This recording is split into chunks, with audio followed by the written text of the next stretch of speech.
अस्सलाम वालेकुम, welcome to farm and form. आज की वीडियो में हम सीखेंगे कि सॉलिड फ्लो मॉनिटर क्या होता है, सॉलिड फ्लो मीटर किस इक्विपमेंट में इंस्टॉल होता है, इसका वर्किंग प्रिंसिपल क्या होता है, फायदा क्या होता है इसका, और इसके लिए अगर हम कोई चैलेंज टेस्ट करते हैं तो वो कैसे परफॉर्म करते हैं। बहुत से लोगों को नहीं पता एसएफएम क्या होता है। SFM basically solid flow monitor होता है। ये हमारा जो ड्रायर होता है जिसको हम फ्लूइड बेड ड्रायर बोलते हैं, उसके अंदर इंस्टॉल होता है। अब ये इंस्टॉल कहां पे होता है, इसका पर्पस क्या होता है, या ये हम इंस्टॉल क्यों करते हैं, इसके दूसरे नाम क्या होते हैं, हम सबको डिस्कस करेंगे। सॉलिड फ्लो मॉनिटर को बेसिकली हम BBD भी बोलते हैं, ब्रोकन बैग डिटेक्टर। जैसा कि नाम से जाहिर है ब्रोकन बैग डिटेक्टर, कि अगर हमारा जो फ्लूइड बेड ड्रायर के अंदर ये फिल्टर लगे होते हैं, अगर ये डैमेज हो या अगर एसएस के फिल्टर हैं तो ये ब्रोक डाउन हो, ब्रोकन हो, तो उसको ये डिटेक्ट करे। अब इस एसएफएम का जो पोजीशन ऑफ इंस्टॉलेशन है वो क्या होता है और हम इसको इंस्टॉल क्यों करते हैं। बेसिकली सॉलिड फ्लो मॉनिटर, जैसा नाम जाहिर कर रहा है कि ये सॉलिड के फ्लो को मॉनिटर करता है, या BBD ब्रोकन बैग डिटेक्टर के ये बैग की डैमेज को डिटेक्ट करता है। तो ये इंस्टॉल होता है जो फ्लूइड बेड ड्रायर की रिटर्न डक्ट बाहर जा रही होती है, जिसके थ्रू एग्जॉस्ट एयर बाहर जाती है। बेसिकली ये वहां पे एक सेंसर जो है ये इस डक्ट के अंदर इंस्टॉल होता है।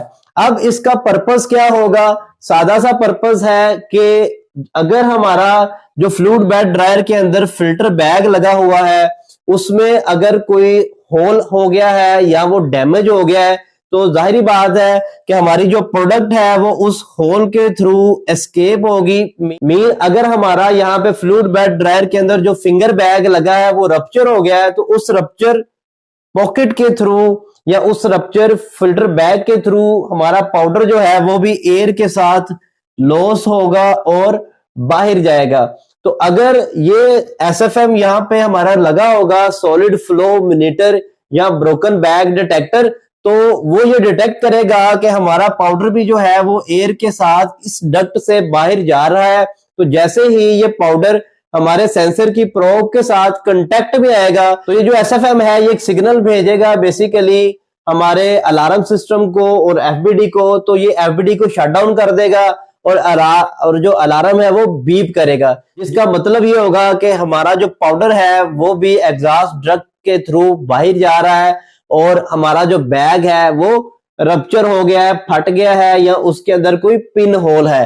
अब ये तो इसका बहुत बड़ा हो गया फायदा। मेन इसकी एप्लीकेशन ये है कि अगर हमारा सॉलिड फ्लो मॉनिटर हमारे एफबीडी में लगा हुआ है तो जैसे ही हमारा पाउडर एस्केप करेगा फिल्टर डैमेज होने की वजह से, तो ये हमारी एफबीडी को शट डाउन कर देगा और प्रोडक्ट लॉस को रोकेगा। इससे हमारा जो लॉस है प्रोडक्ट का वो भी प्रिवेंट होगा, हमारी कॉस्ट भी बचेगी, हमारा मेन जो बैच है वो वेस्ट नहीं होगा, और जो हमारा एनवायरनमेंट है, अगर कोई पोटेंट टाइप की प्रोडक्ट है जो बाहर जाके एक्सपोज होके नुकसान कर सकती है तो ये उससे भी हमें बचाएगा। अब ये सॉलिड फ्लो मॉनिटर या ब्रोकन बैग डिटेक्टर जो है ये fluid bed dryer, fluid bed processor या फ्लूइड बेड इक्विपमेंट, ये इन सब के अंदर इंस्टॉल होता है। और आपको समझ आ गई होगी कि इसका पर्पस क्या होता है। अब सॉलिड फ्लो मॉनिटर के लिए हम एक चैलेंज टेस्ट भी करते हैं। मीन हमें कैसे पता चलेगा रूटीन में कि हमारा जो सॉलिड फ्लो मॉनिटर है वो सही वर्किंग कर रहा है कि नहीं कर रहा। अगर आपने उस चैलेंज टेस्ट के बारे में वीडियो देखनी है तो मुझे कमेंट में मेंशन कीजिएगा, मैं डिटेल से एक वीडियो बना दूंगा। ब्रीफ ओवरव्यू के लिए हम हफ्ते में एक बार या महीने में एक बार या अपने इन हाउस एसओपी के अकॉर्डिंग अपने इस सॉलिड फ्लो मॉनिटर के सेंसर को चैलेंज करते हैं। चैलेंज के लिए एक स्पेसिफिक प्रोसीजर होता है जिसको हम फॉलो करते हैं। अगर उस चैलेंज के थ्रू ये पास कर जाए तो हमारा जो एसएफएम है वो वर्क प्रॉपर कर रहा होता है। उस चैलेंज टेस्ट में ये फेल हो जाए तो इसका मतलब ये है कि समथिंग इज रॉन्ग और हमें उसको सेट करने की जरूरत है। तो अगर आपने इसका चैलेंज टेस्ट पे वीडियो देखनी है तो कमेंट में मेंशन कीजिए कि मैं रिकॉर्ड कर दूंगा। अगर आपको फ्लूइड बेड ड्रायर की कंप्लीट वर्किंग समझनी है तो वीडियो का लिंक डिस्क्रिप्शन में अवेलेबल है। अगली वीडियो तक के लिए इजाजत दें। अल्लाह हाफिज।